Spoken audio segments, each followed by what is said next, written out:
This video will be the rest of lipolysis. We could cut off with the long guys. So anyway, we're going to pick up where we left off. So let's talk about where we left off. We had talked about what we're doing.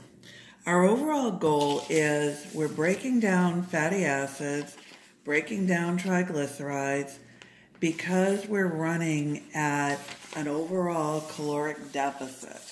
So if you get an application-based question, it's got to be a fairly exaggerated one because, and that's why I give you the crazy exaggerated stories. You know, I'm burning 6,000 calories a day, but I'm taking in 2,000 because to be breaking down fats, my own fats, I have to have depleted my glycogen. So let's go back to our order of operations a little bit. First part of my ATP is going to come from my fuel. Next part will come from my glycogen. Then and only if I've depleted my glycogen will I go and break down my own fats. So for us to be doing this, to be doing lipolysis, we're assuming that we've already depleted our glycogen. So we went through some steps. So every process, look for the trends between making and breaking, and we've said this. When I was making fatty acids and triglycerides, I had to get on the correct side of the mitochondrial membrane, which of course for them is out in the cytoplasm because it's a storage molecule. I do storage stuff in the cytoplasm. Keep in mind my most of the time rule. Most of the time storage stuff is in the cytoplasm. Most of the time energy stuff is in the mitochondria. Glycolysis is my exception to all that, making my most of the time rule a most of the time rule as opposed to an all of the time rule. But I need some way of making energy, making ATP in parts of me that don't have mitochondria. So that's what my glycolysis is about in the cytoplasm. So anyway, I have to separate my fatty acids from my glycerol backbone. I do that with a lipase. So that's what my lipase did. Then we broke down glycerol. We did one of the reactions that we had done in the making of the glycerol backbone. We did it just the way it was, glycerol to glycerol 3-phosphate. Then we reversed the one where DHAP went to glycerol 3-phosphate. We went the other way, took the glycerol 3-phosphate to DHAP. So an oxidation reduction reaction just going the other way. Then we did our get on the correct side of the membrane part of the story. So that was our carnitine shuttle, where we dropped off the CoA part of the activated fatty acid, went into the matrix, got a new CoA, and that's where we are now. So the next thing we're going to do is beta oxidation. So we talked a little bit about numbering our carbons. So we have our fatty acid, we have our chain of carbons. Every 2 of those carbons came from an acetyl-CoA. Every 2 of those carbons will give us back an acetyl-CoA. Because remember, acetyl-CoA equals energy. We're breaking this molecule down because we need energy. So when we were building, we had fatty acid synthase adding 2 carbons at a time. Before I could add the 2 carbons, I had to reduce, dehydrate, reduce, then I could add. So I did that, added. Then I reduced, dehydrated, reduced, added. Reduce, dehydrate, reduce, add. We're going to do something similar, opposite. We're going to oxidize, dehydrate, oxidize, and take 2 off. Oxidize, dehydrate, oxidize, take 2 off. So we're going to see the same repetitive idea again on that. So I'm going to draw the fatty acid with just the CoA on the end. So I'm going to leave off the carboxylic acid part of it, and I'm just going to put CoA for the CoA, leave off the sulfur and everything. So I'm going to have my chain, we're going to start off, we'll say with 10 carbons. And we have that CoA on the end. So what I'm going to focus in on is these 2 carbons with a CoA. So what do I want? I want 2 carbons with a CoA. That's what acetyl-CoA really is. So this is the bond I'm focusing on. So I'm focusing on that bond, and I've got to do some stuff before I can cleave that bond, just like I had to do some stuff before I could make the bond. So I have 2, 4, 6, 8, I have a 10 carbon fatty acid now. So I'm going to focus in on that bond, and the reactions are shown in the PowerPoint, and they're in any biochemistry book, and they're shown with the whole structure. So this is the clean one for simplicity, but if you want it with the whole structure, it's in any biochem book. So I'm going to do a couple things. I'm going to oxidize this molecule first. When I oxidize it, your question that you always ask when we say we oxidize something is, what did I reduce? You reduced FAD to FADH2. Now I'm going to hydrate. I don't get anything out of hydrating. So I open up a double bond, and I put an H and an OH, a hydrogen and a hydroxyl, on the carbons on either side. Then I oxidize again while I reduce NAD to NADH. Then I cleave off 2 carbons with a CoA. That's my acetyl-CoA. Now I'm left with an 8 carbon molecule, 4, and I put a CoA on the end. So then, here's my focus. 2 carbons with a CoA. Here's the bond I'm focusing on. I'm going to oxidize while I reduce FAD to FADH2. I'm going to hydrate, nothing as far as what I get out of it. I'm going to oxidize again while I reduce NAD to NADH. Then I'm going to cleave off 2 carbons with a CoA attached. There's an acetyl-CoA. Now I've got 6 carbons.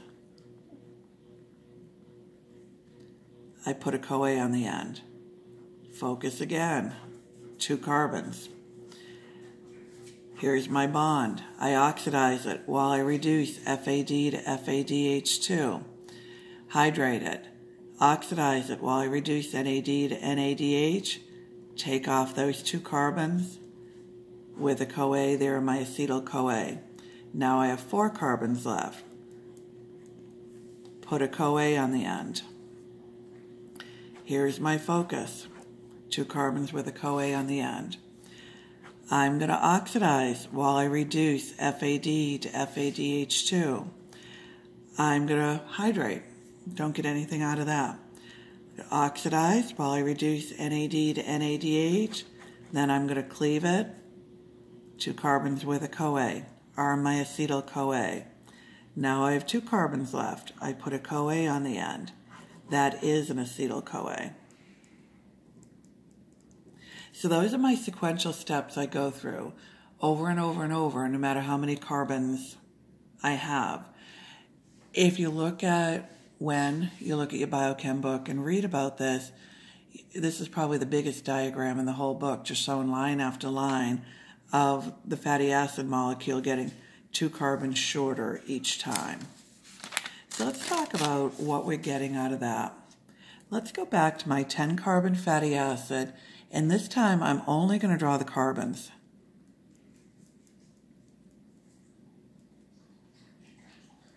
So when these first 2 carbons come off, I'm going to get an FADH2, an NADH, and an acetyl-CoA.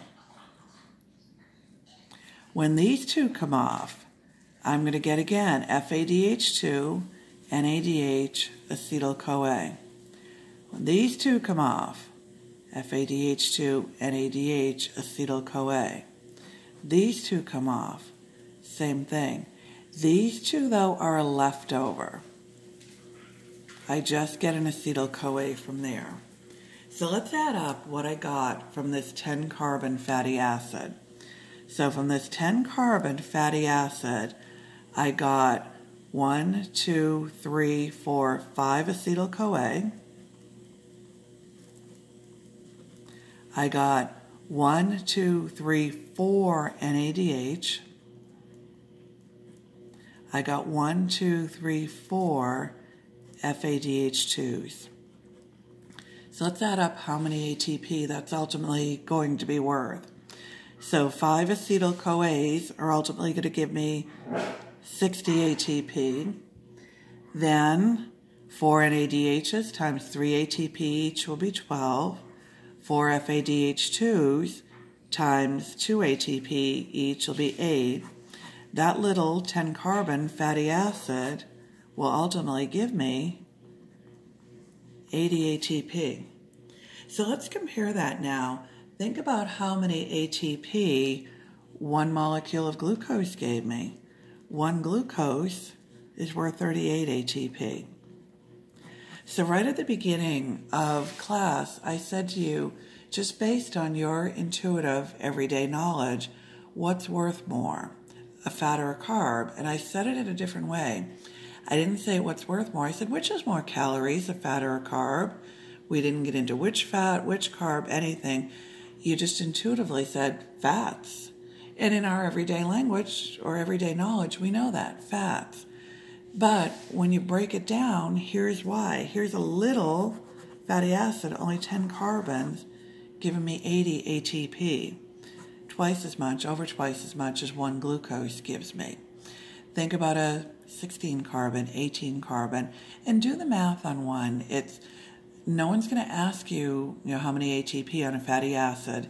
It's a biochemistry class, not a math class. But do it just to see it in your head, just to see the difference. Let me shut a door quick that Luke opened. Sorry. Get in here. Come on, get in here. Leave that alone.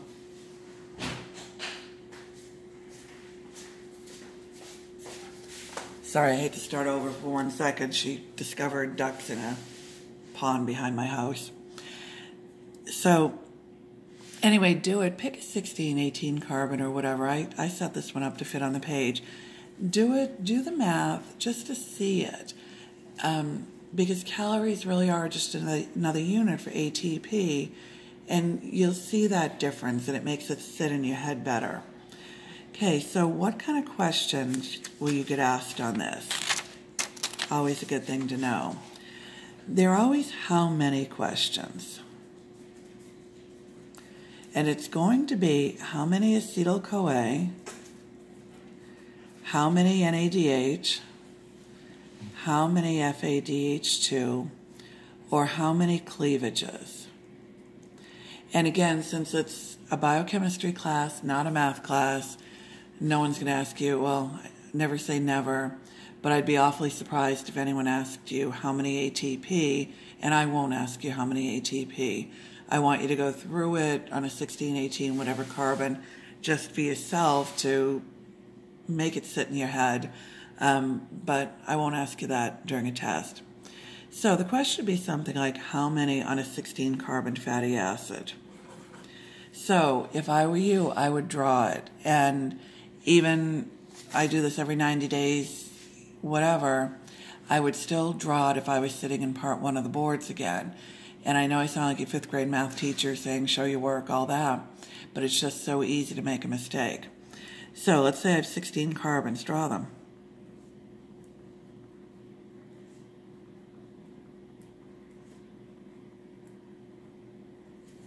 So what am I going to do? Cleave 2, get an FADH2, NADH, acetyl-CoA. Again.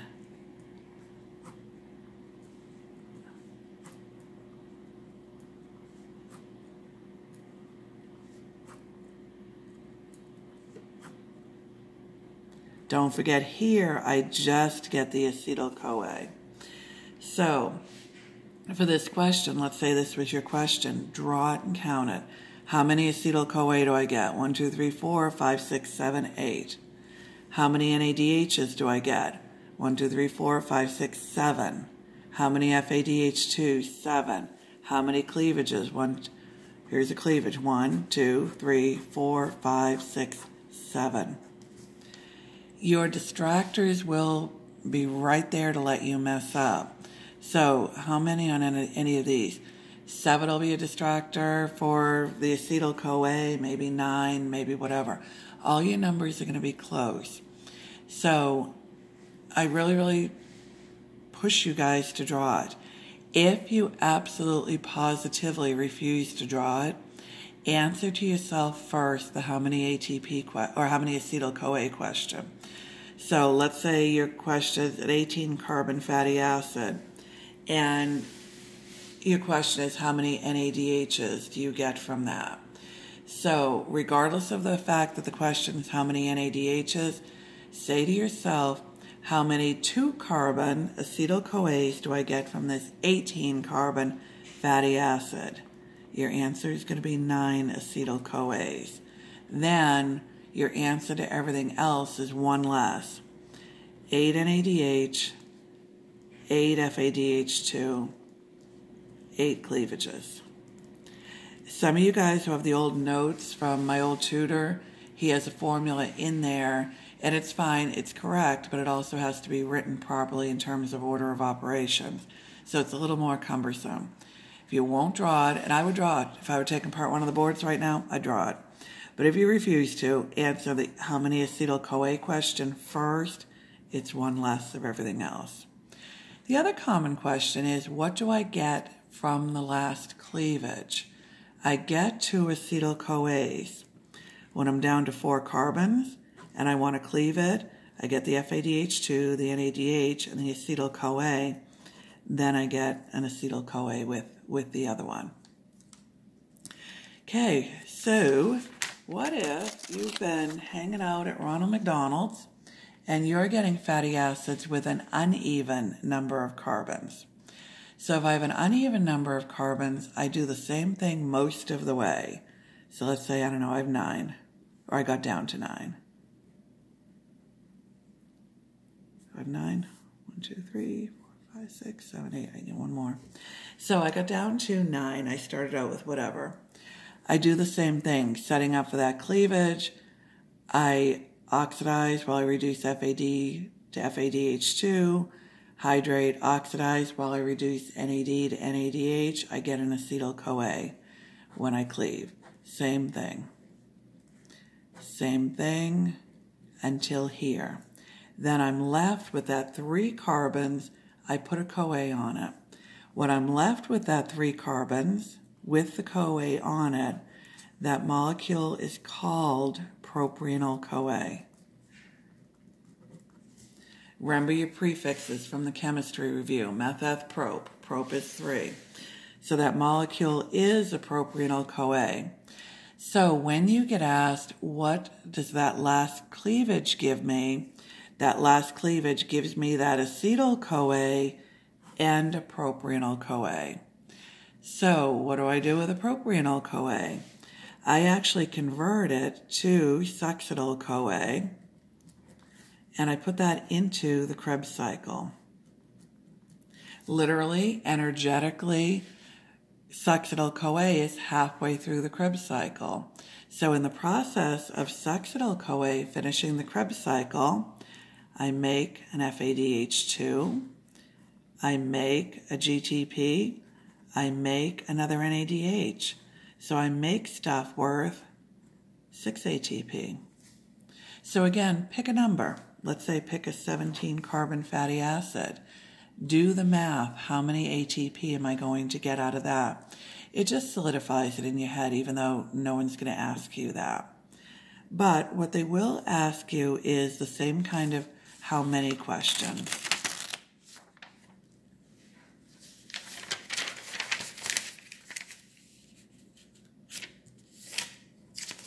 So it'll be the same kind of how many.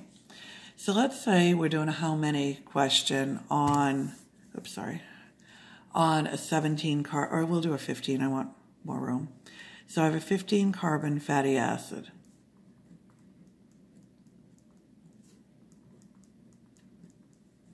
I draw it. So to do that cleavage, FADH2, NADH, acetyl-CoA. For that one, same thing.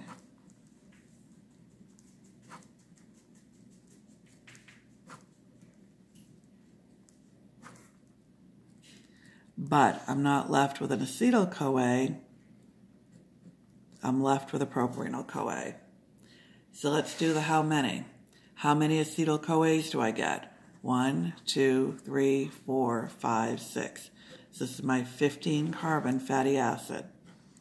I get 6 acetyl-CoAs. How many FADH2s? 1, 2, 3, 4, 5, 6. 6 FADH2s.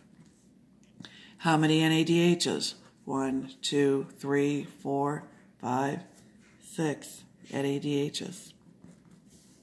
So same, cleavages. 1, 2, 3, 4, 5, 6 cleavages. So same number of everything. I don't get that extra acetyl-CoA. I can't cleave that 3 carbons off, or I can't cleave that 3 carbons. It stays 3, doesn't go to a 2 and a 1. Be careful there. Somebody will see if you know that by giving you 7 as distractors, especially with the acetyl-CoA. 8 might be a distractor, 9, whatever. So the distractors are always going to be formed, and keep this in mind. I know this stinks, but sometimes whoever's writing the test will put more time into the distractor than they will the actual answer. They'll think about, well, what mistake can they make? Let me give them the number or the answer they would pick if they made that mistake. Well, if you forget I can't cleave that, then that would make you pick 7, stuff like that. So keep that in mind as you go through it. So again, common questions are my how manys. Also my last cleavage. What do I get in the last cleavage of a fatty acid with an odd number of carbons? I get acetyl-CoA and propionyl-CoA. My propionyl-CoA then becomes a succinyl-CoA, but my cleavage does not give me succinyl-CoA. So you know what your distractor will be on this. A really good distractor is my last cleavage gives me acetyl-CoA and succinyl-CoA. Don't pick it. My last cleavage gives me propionyl-CoA. My propionyl-CoA gives me a succinyl-CoA. So this is your correct answer for your last cleavage with an odd number of carbons. Succinyl-CoA is not your correct answer, so don't pick that. Okay, so that's beta oxidation. Now let's talk about something that, depending on time in class, I either put here or I put at the end of diabetes. I didn't really want to give you a short little video. You can pause me whenever you want anyway. But this is a good place. I've got everybody quiet, dogs and lawn guys. So let's go ahead and do it here. So the first thing we did is we took glucose, we did glycolysis, we went to pyruvate, pyruvate went to acetyl-CoA. I did my Krebs cycle. I'm going to draw out oxaloacetate separately. Made the stuff to make ATP, my NADH, my FADH2. Did electron transport. Got myself ATP. That was my goal, my mission. Then we said if I eat more than I need right now, I can go and make glycogen. If I eat way, way more than I need right now, my acetyl-CoA will go and make me fats. Then the other way around, I'm running at a sustained caloric deficit. First part of my food, my glucose goes to ATP. I supplement then my glucose by cleaning out my glycogen. That goes to ATP. Then and only then will I break down fats as my last supplement to drive my Krebs cycle and make ATP. So let's go back and talk about what I need to do to drive that Krebs cycle. So I'm driving my Krebs cycle. I got my ATP or my acetyl-CoA however I got it. Whether I got it from coming down from glucose to pyruvate to acetyl-CoA, or I got it from breaking down fats. What do I need to do to drive it? What I need to drive it is that oxaloacetate. Because remember my first reaction with my Krebs cycle.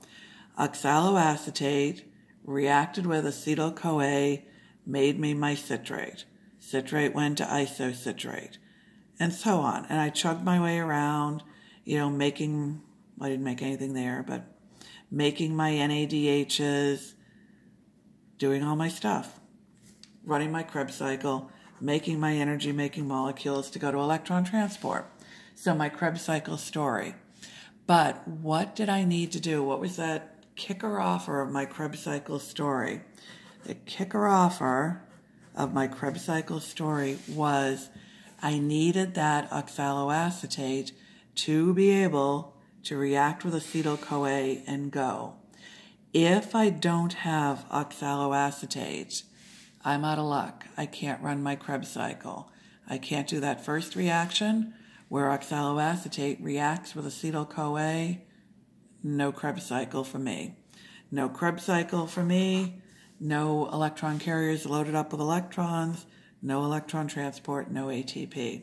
So that oxaloacetate is crucial. So let's think about something.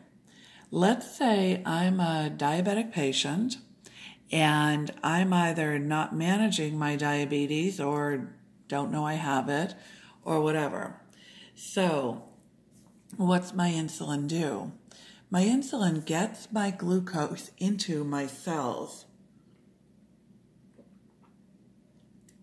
So I need to get my glucose into my cells to be able to do anything with it, do all these steps and make ATP out of it. So if I'm either resistant to insulin, don't have enough, don't have any, or whatever, I'm not getting my glucose into the cell. So if I'm not getting my glucose into the cell, I'm not going to do glycolysis. I don't have glucose to do it. I'm not going to do all these steps. I'm in trouble.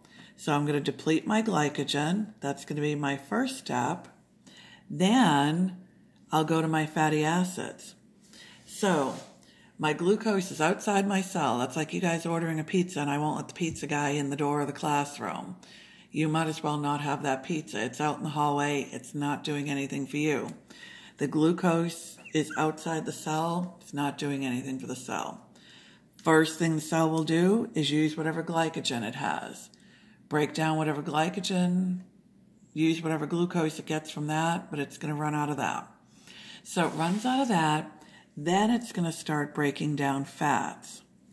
So I'm going to break down the fats. I'm going to get acetyl-CoA. So I'm going to get acetyl-CoA from the fats because what my cell wants to do is run the Krebs cycle. But I need oxaloacetate to do that. So I need oxaloacetate. If I have it, it'll react with the acetyl-CoA. I'm good to go. I'll do Krebs, I'll do electron transport, I'll get my ATP. And I'll live on my fats. But here's the problem. What process is going to kick in if I don't have enough glucose? My gluconeogenesis is going to kick in, right? So what's gluconeogenesis?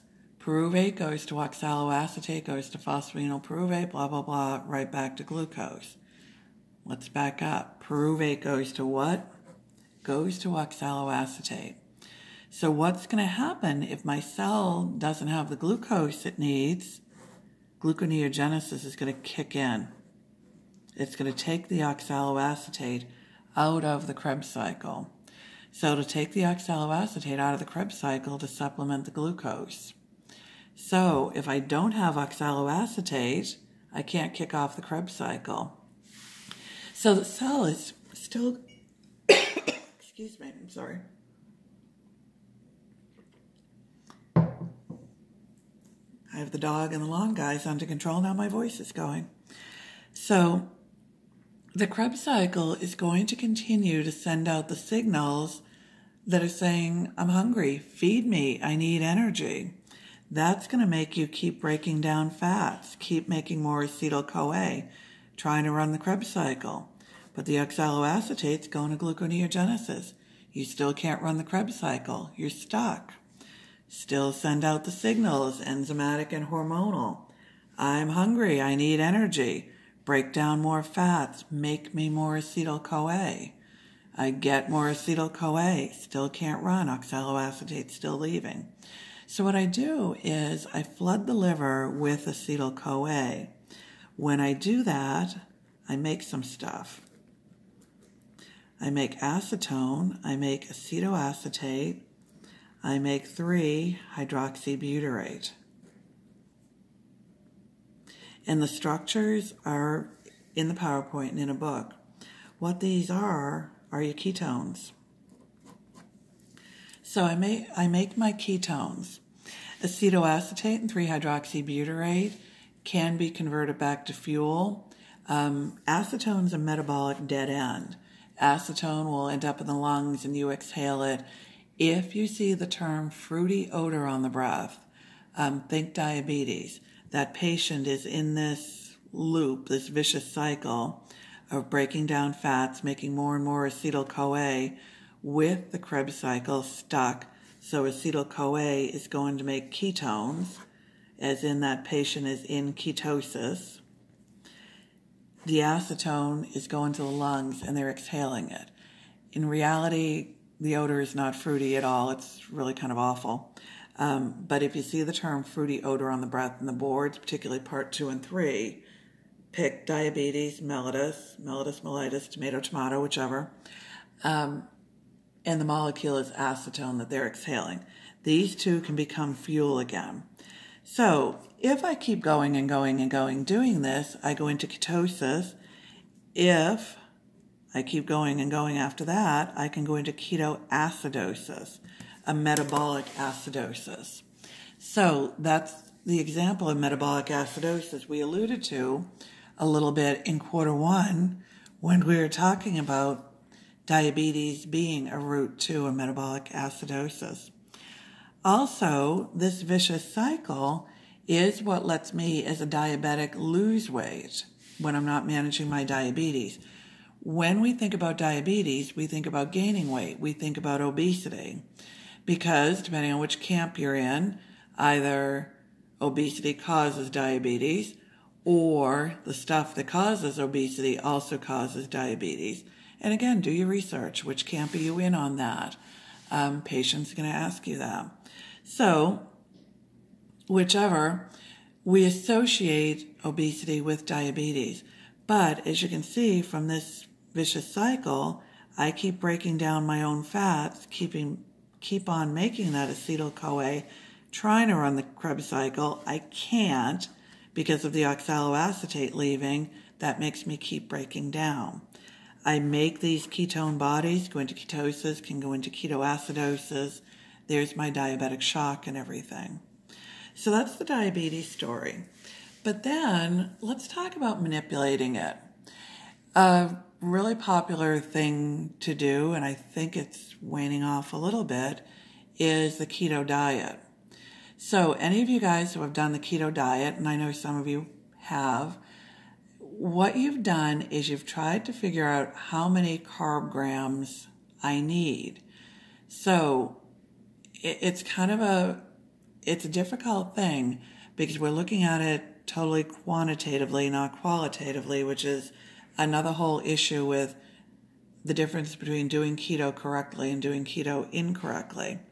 But we're not going to get into the quality now. That's Dr. Krabbe's department. We're just going to do quantity. So let's say I figure out my number of carb grams is, 40 grams of carbs. And I'm picking a number out of the air. And if any of you guys who have done this, you realize that that number is kind of a challenge to figure out. But what that number is, let's say I've figured that out, and we'll talk about, if you want, how we figure that out. Let's say I figured out 40 grams is my number. Well, what do I mean by that? What I mean by that is this. That's enough grams of carbs to keep gluconeogenesis shut down. That's enough glucose to keep me able to do what I need to do, mostly taking glucose to pyruvate for parts of me that don't have mitochondria. So that's enough grams to shut down gluconeogenesis, but not enough to have me make glycogen again. So that's my balance. I want to shut down both gluconeogenesis and glycogenesis. So I need enough carbs. I need the minimum number of carbs. I have to hit the minimum to keep my oxaloacetate from leaving town. I need that to run my Krebs cycle and make my ATP. So I don't want gluconeogenesis taking it. I want it left right where I need it. But I don't want so many that I make glycogen, because if I make glycogen, I'm going to shut down the breaking down the fat part. So that's why I've got that number. I need enough, but not too much to balance here. If you want to talk about that more in class and everything, we can. And some of you guys who have played with it, sometimes you've played with it because somebody told you, pee on the little keto sticks to make sure they turn pink, but you really don't know why. What you're doing when you're doing that, when you're peeing on the keto sticks, I can't believe I'm videoing about peeing on keto sticks, but anyway, what you're doing is you're trying to get your carb number at a number. These molecules spill over into the urine. You're trying to get your carb grams high enough low enough that you're getting ketones spilling over into the urine. That's telling you you're breaking down the fats. But then high enough that you stay light pink, not dark pink. That's telling you that the oxaloacetate is staying in the Krebs cycle, running the Krebs cycle. So anyway, we can talk about that more in class if you want to. I won't ask you anything about peeing on keto sticks or anything in the test, obviously. I might ask you what the molecule is in the disconnect. Of course, that's your oxaloacetate. What's your tug-of-war molecule type of thing. So anyway, that's the end of fats. Last thing we'll have to do is proteins and the pentose phosphate pathway.